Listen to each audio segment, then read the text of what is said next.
Hello students, कैसे हैं आप सब लोग। आज हम एक और नई वीडियो लेके आ गए हैं। अगर आप लोगों ने हमारा एसईओ का कोर्स स्टार्टिंग से देखते हुए आ रहे हैं तो मैं आपको बता दूं कि आप लोगों ने नोटिस किया होगा कि हम लोग ऐसे टॉपिक्स को टच कर रहे हैं जो कि इंटरनेट पे ज्यादा एसईओ एक्सपर्ट टच नहीं कर रहे। बेसिकली उसके बारे में ज्यादा कोई बात नहीं कर रहा, बट एक्चुअल में गूगल के पॉइंट ऑफ व्यू से बहुत ही ज्यादा इंपॉर्टेंट टॉपिक्स हैं। ठीक है, तो आज एक और टॉपिक हम लेके आ गए कि बेसिकली काफ़ी लोगों का क्वेश्चन आ रहा होगा या फिर हो सकता है आप लोगों ने के मन में भी आ रहा होगा कि चलो ये सर एसईओ कोर्स तो करवा रहे हैं, बट क्या-क्या इसमें ऑन पेज में हम सीखेंगे, क्या-क्या ऑफ पेज में हम सीखेंगे और क्या-क्या टेक्निकल एसईओ। तो आपके मन में एक क्वेश्चन तो आ ही रहा होगा कि हम क्या-क्या चीज़ें सीखेंगे। तो इस वीडियो में मैंने पर्टिकुलर एक चेकलिस्ट बना दी है, जिसमें आप ऑन पेज की चेकलिस्ट बनाई है, जिसमें आपको पता चल जाए कि हम ऑन पेज ऐसे-ऐसे सीखेंगे, स्टेप बाय स्टेप इसको ऐसे-ऐसे करेंगे। तो ऑन पेज की चेकलिस्ट देख लेते हैं, तो जिससे आपको पता चल जाएगा कि हम लोग क्या-क्या करवाने वाले हैं और आपके सारे टॉपिक्स हमने टच करे हैं इसमें जितने हो सके, कुछ भी छूटा नहीं है। अगर आप लोगों को फिर भी लगता है कि कुछ छूट गया है, तो आप लोग कमेंट कर देना, हम उसके लिए भी एक नई वीडियो बना देंगे, ठीक है? तो चलते हैं मेरी लैपटॉप की स्क्रीन पे, आइए देखते हैं। आइए दोस्तों देख लेते हैं क्या-क्या चीज़ें आपको करनी इम्पोर्टेंट है बहुत ही ज़्यादा। यहाँ पर जो है सबसे पहले यहाँ पर आप देखिए, ये है सबसे पहले इम्पोर्टेंट होता है ऑन पेज एसईओ की चेकलिस्ट। क्या-क्या चेकलिस्ट यहाँ पर है, आइए देखते हैं। और ये अगर इसमें कोई टॉपिक छूट जाए तो आप लोग हमें कमेंट कर सकते हैं, ठीक है? हम लोग उस पे वीडियो बना देंगे। तो चलिए देखते हैं क्या-क्या चेकलिस्ट में इस इंक्लूडेड है।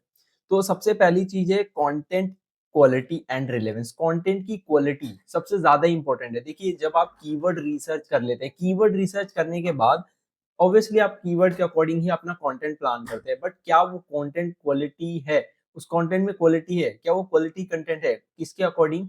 गूगल के अकॉर्डिंग भी और यूजर के अकॉर्डिंग भी। तो ये आपको देखना होगा, क्योंकि कंटेंट की क्वालिटी बहुत ही ज्यादा मैटर करती है। साथ ही साथ वो कंटेंट रिलेवेंट भी होना चाहिए, है ना? साथ ही साथ इसके बाद नेक्स्ट टॉपिक है headings. Headings and content structure. देखिए, हेडिंग्स बहुत ही ज्यादा मैटर करती है, जो कि उस पैराग्राफ को बताती है कि बेसिकली जितना भी जो कंटेंट आपने लिखा है उसको एक संक्षेप में कवर करती है वो हेडिंग। हेडिंग को ऑप्टिमाइज करना बहुत ही ज्यादा इंपॉर्टेंट है। अगर आप हेडिंग कुछ और लिख रहे हैं और पैराग्राफ में कुछ और ही टॉपिक पे बात करें तो गलत टेक्निक हो जाएगी और वो ऑप्टिमाइज हेडिंग नहीं कहलाएगी। तो आपको ये चीज भी कवर करनी है, ठीक है? साथ ही साथ यहाँ पर आपको कीवर्ड प्लेसमेंट के बारे में भी पता होना चाहिए। कीवर्ड बहुत ही ज़्यादा एक इम्पोर्टेंट टॉपिक है। जैसे कि आपको पता ही है, पूरा एसईओ ऑलमोस्ट कीवर्ड्स पे ही 80-70% जो है कीवर्ड्स पे ही डिपेंड करता है। अगर आपने कीवर्ड रिसर्च ही गलत करी है, तो आपका खेल खत्म है, आपका एसईओ वहाँ पर खत्म हो जाता है बिल्कुल ही।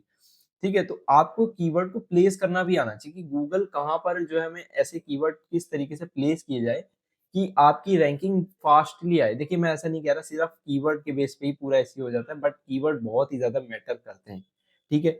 साथ ही साथ यहाँ पर और अदर कीवर्ड्स भी हो जाते हैं, एलएसआई कीवर्ड, सिमेंटिक कीवर्ड, जिनके ऊपर हमने वीडियो बना रखी है। आप जाके जो है चेकलिस्ट देख सकते हैं हमारी कोर्स एसईओ का।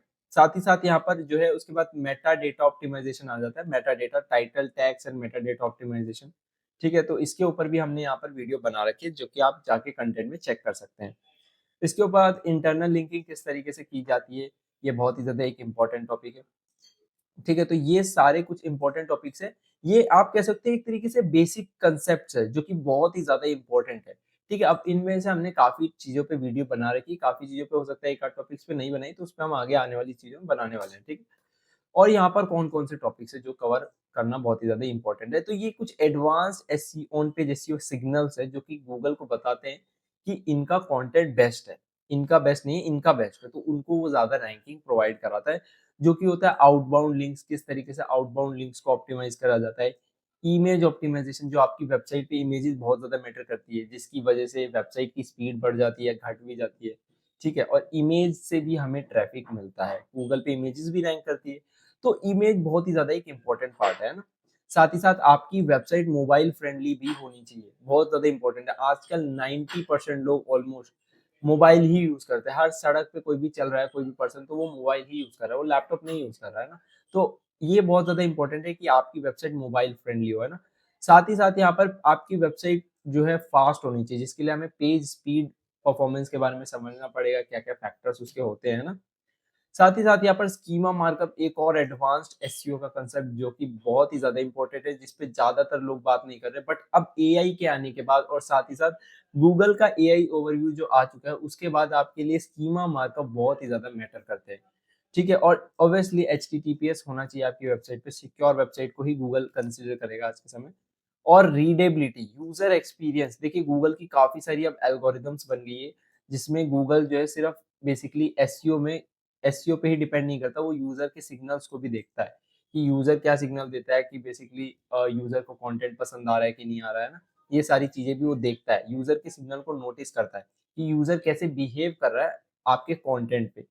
ठीक है? तो यहाँ पर और एडवांस्ड ऑन पेज सिग्नल्स आ जाते हैं, जो कि बहुत ही ज़्यादा इम्पोर्टेंट है मैं कहूँगा। यहाँ पर जो है सीटीआर आ जाता है। इसके टॉपिक पे भी ज़्यादातर लोग बात नहीं कर रहे, भई सीधा कंटेंट बना दिया और कहानी खत्म। नहीं भई, आपको नोटिस भी करना होगा आपकी वेबसाइट में कितना सीटीआर बढ़ रहा है, घट रहा है। घट रहा है तो क्यों घट रहा है, बढ़ रहा है तो क्यों बढ़ रहा है, ये सारी चीज़ पता होनी चाहिए। Bounce rate and dwell time, जिसके ऊपर हमने अभी रिसेंटली वीडियो बनाई है, आप जाके चेकआउट कर सकते हैं। अगर यूज़र आपकी वेबसाइट पे ज़्यादा देर रुक रहा है या जल्दी से वापस आ जा रहा है, तो क्यों आ जा रहा है? तो ये सारी चीज़ों पे हमने बनाई है ना। सोशल एंगेजमेंट, सोशल शेयर, आपका कंटेंट सोशल मीडिया पे शेयर हो रहा है कि नहीं? क्या आपका कंटेंट फ्रेश है कि नहीं? गूगल ये सारी चीज़ें चेक करता है। ठीक है? Outbound and no follow links कब लगाने चाहिए, कैसे लगाने चाहिए, डू फॉलो लिंक्स कब लगाने चाहिए, ये सारी चीज़ आपको पता होनी चाहिए। ठीक है? साथ में मल्टीमीडिया यूसेज, इमेजेस कैसे लगानी है, वीडियोज़ कैसे लगानी है, कब कहाँ लगानी है, कितनी लगानी है, सारी चीज़ पे हम यहाँ पर बात करने वाले हैं। ठीक है? तो ये एक कंप्लीट ऑन पेज की चेकलिस्ट है। अगर आप लोगों को लगे कि इसमें कुछ चीज़ छूट गई है, तो आप लोग हमें कमेंट कर सकते हैं। साथ ही साथ हमें इंस्टाग्राम चैनल पे डीएम कर सकते हैं। मैं जितने भी टॉपिक पे मैंने ये वीडियो में बताया है, इन टॉपिक पे ही हम आगे वीडियोज़ देखेंगे। और साथ ही साथ अगर कुछ छूट जाएगा तो फिर वो भी कवर करेंगे। देन आफ्टर हम ऑफ पेज एसईओ की चेकलिस्ट पे बढ़ेंगे। ठीक है? तो अगर आप लोगों को ये वीडियो अच्छी लगे तो लाइक ज़रूर कर देना।